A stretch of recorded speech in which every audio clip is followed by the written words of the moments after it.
So we do different dishes that are savory, that are sweet.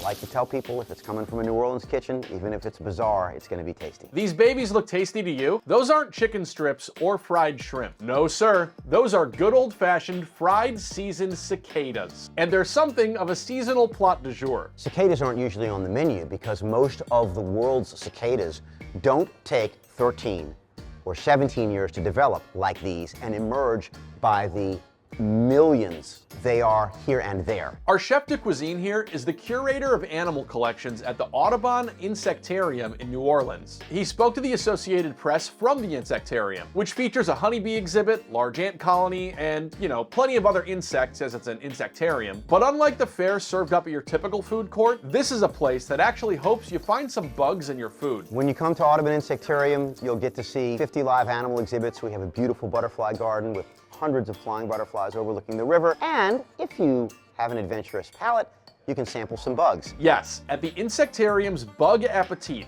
bug chefs serve up things like Southwest taco seasoned waxworms, and given it's in New Orleans, a cricket king cake, where a horde of crickets are way easier to find than that little plastic baby. But there's one star insect that's preparing to emerge from a long dormant slumber, so at long last they can finally be mixed with greens, apples, almonds, and drenched in a tasty blueberry vinaigrette. The periodical cicada. It's like an entire alien species living underneath our feet, and then some prime number years they come out to say hello. That's a biophysicist with Georgia Tech, who observes that this spring is welcoming an unusual mix of two cicada broods simultaneously. The first time these two broods have brewed out together since 1803. This year we're going to get two broods that are going to emerge at the same time. We are fascinated by a solar eclipse that's going to happen.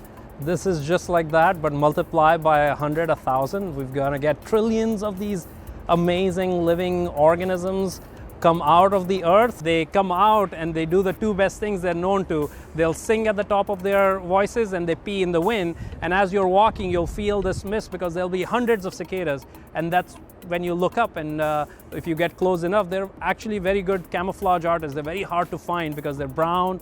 They camouflage with the bark. Whether we're able to catch these things because we can see past the camo or they were just off pissing in the wind, our cicada chef back in New Orleans notes that cooked cicadas taste similar to toasted seeds or nuts. These fried guys, prepared with flour and a heavy dose of butter, are ultimately finished off in Creole mustard and soy sauce. But he's still working to make sure the cafe can legally get these things on the menu. My hope is that we will either acquire ourselves or get some periodical cicadas, the ones that are coming out by the tens of millions in the coming weeks, so that we can serve them as a specialty item here. But we are still working on that. Now, even though this insectarium might pass out bugs to kids like their Halloween candy, it's not to say that insects have wormed their way onto everyone's grocery lists. Every culture has things that they love to eat, and maybe things that are taboo or things that people just sort of wrinkle their nose and frown their brow at, and there's no reason to do that with insects. Our bug barista here isn't alone in thinking that. Your gas station tequila worm sucker aside, insect eating hasn't caught on in the West as it has elsewhere around the world, with the United Nations Food and Agriculture Organization claiming that insects supplement the diets of around 2 billion people across the planet. And besides, they've always been a part of the human diet,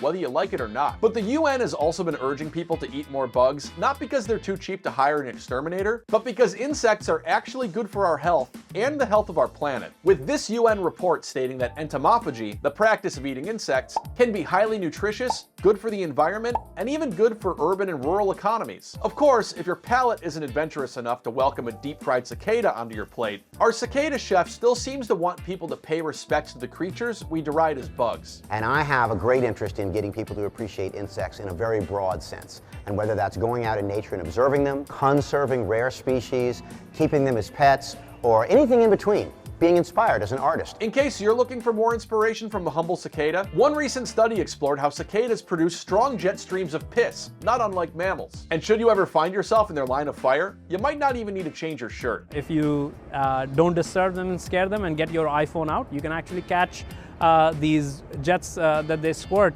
once every few seconds. One thing I should clarify, that unlike mammalian human pee, cicadas are feeding on xylem, which is again 95% water. It's very low nutrient, and once it's processed by the cicada, they've taken much more of that 5%, so what's coming out is just water. So you don't have to worry.